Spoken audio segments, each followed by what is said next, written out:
সত্য কথা বললে সবসময়ই দোষ হয়। বাংলাদেশের ক্রিকেটারদের এমন রোমাঞ্চ হয় না, এমন বিনোদনী বিদায়ী হয় না যেটি হয়েছে ডেভিড ওয়ার্নারের ক্ষেত্রে। বাংলাদেশের মাশরাফি বিন মুর্তজা, তামিম ইকবাল খান এবং মাহমুদুল্লাহ রিয়াদ এবং যারা বিগত দিনে বাংলাদেশকে অনেক কিছু দিয়েছে, তাদের এমন রোমাঞ্চকর বিদায় হয় না।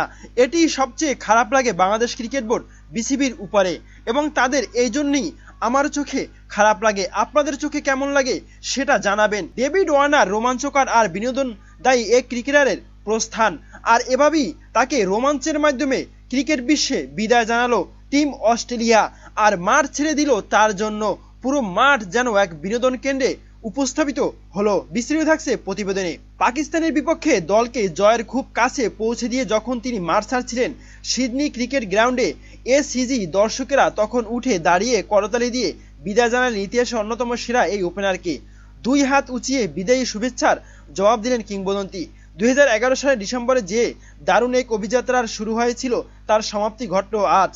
এভাবেই সাদা জার্সিতে আর লাল বলের ক্রিকেটে যে আর দেখা যাবে না ডেভিড ওয়ার্নারকে। তবে বিদেশি সিরিজের শুরুটা করেছিলেন দুর্দান্ত এক সেঞ্চুরিতে, শেষটা তিনি রাঙালেন 57 রানের ঝলমলে ইনিংসে। সিডনিতে 8 উইকেটে জয়ে 3-0 ব্যবধানে সিরিজটাও জিতে নিয়েছে টিম অস্ট্রেলিয়া।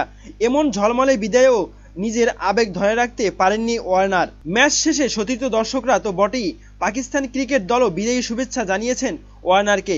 মাঠে ছেড়ে ড্রেসিং রুমে ফেরার পর নিজের গ্লাভস ও হেলমেট তিনি তুলে দিয়েছেন এক খুদে ভক্তের হাতে, যেন এর মাধ্যমে একটা বার্তাও দিলেন 37 বছর বয়সী। দায়িত্বটা পরের প্রজন্মের হাতে তুলে দেওয়ার। ওয়ার্নারের বিদায়ে তাই চোখ মুছতে দেখা যায় দর্শকদেরও। ম্যাচ শেষে মাঠে নেমে বিদায়ী সাক্ষাৎকার দিয়েছেন ওয়ার্নার। তখনও দর্শকরা মাঠে ছিলেন প্রিয় খেলোয়াড়কে কাছ থেকে বিদায় জানানোর জন্য। তবে তাদের সাহায্য ছাড়া আমি যেটা করি সেটা করতে পারতাম না। মা বাবার অবদান কম নয়, তারা আমার সুন্দর বেড়ে ওঠার নিশ্চিত করেছেন, তাই স্টিভ আমি তার পদাঙ্ক অনুসরণ করেছি। এরপর ক্যান্ডিস এল আমার জীবনে।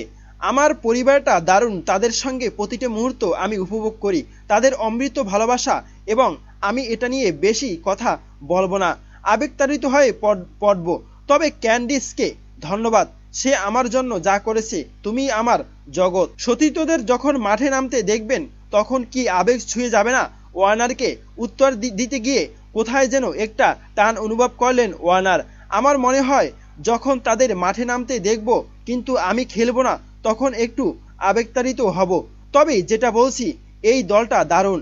আমাদের বেশিরভাগের বয়সী 30-এর ওপাশে, তাই সময়ের সঙ্গে সঙ্গে আমরা আরও তরুণ না হলেও এই দলটা কর্মক্ষম ও বিশ্বমানের এবং অসাধারণ। ওয়ার্নারকে নিয়ে অধিনায়ক প্যাট কামিন্স বলেন, দলে ওয়ার্নারের শূন্যস্থান পূরণ করা কঠিন হবে। ক্রিকেট ইতিহাসে ওয়ার্নারকে মনে রাখার মতো ঘটনা আছে অনেক। 112 ম্যাচের টেস্ট ক্যারিয়ারে 205 ইনিংসে 26টি সেঞ্চুরি ও 37টি 50-তে 44.59 গড়ে করেছেন 8,786 রান। ওয়ার্নারের ইনিংস অপহৃত 335 রানের। তবু তার কাছে জানতে চাওয়া হয় ক্রিকেট সমর্থকরা কেন তাকে মনে রাখবে। উত্তরে ওয়ার্নার বলেন, রোমাঞ্চকর ও বিনোদনদায়ী এর জন্য। যেভাবে খেলেছি তাতে লোকের মুখে হাসি ফোটাতে পেরেছি বলে বিশ্বাস করি, এবং আশা করি তরুণরাও আমাকে অনুসরণ করবে। সাদা বল থেকে টেস্ট ক্রিকেট, এটাই আমাদের খেলার শীর্ষবিন্দু। তাই কঠোর পরিশ্রম করে এবং লাল বলের ক্রিকেট খেলা, কারণ এটা এক মজার। সত্যি তো, ক্রিকেট 3 সংস্করণে তার মতো করে প্রতিপক্ষ বোলারদের শাসন করতে পেরেছে কজন? সেদিক থেকে হয়তো সব সময়ের সেরাদের একজন হয়ে থাকবেন ডেভিড ওয়ার্নার। তার বিদায়কে তাই রোমাঞ্চকর আর বিনোদনময়ী বলা কোনো ভুল হবে না। প্রিয় দর্শক, আমাদের দেশে ক্রিকেটাররা এমন বিদায় পান না, এবং তারা অপমান অপদস্থ, এবং সবসময় তারা ছোট মন নিয়ে ক্রিকেট মাঠ থেকে বিদায় নেন। এবং বাংলাদেশ ক্রিকেট বোর্ড বিসিবি তাদেরকে কেনই বা একটা সম্মানসূচক বিদায় দেন না, এটাই বিসিবির প্রতি খারাপ লাগে। এবং বিসিবির প্রতি অনুরোধ করছি যে বাংলাদেশ ক্রিকেটে যারা উজ্জ্বল নক্ষত্র তাদেরকে সম্মানিত করে এবং সম্মানের সহিত তাদেরকে বিদায় দেন ক্রিকেট থেকে। এটা ক্রিকেটের জন্য যেমন ভালো হবে, এবং আন্তরিকতা এবং ক্রিকেটের পরিবেশ এবং বাংলাদেশের শিক্ষার এবং নীতি নৈতিকতার দিক থেকেও অনেকটা উন্নতি ঘটাবে। প্রিয় দর্শক, এ বিষয়ে আপনার মতামত জানাতে পারেন কমেন্ট বক্সে। ধন্যবাদ।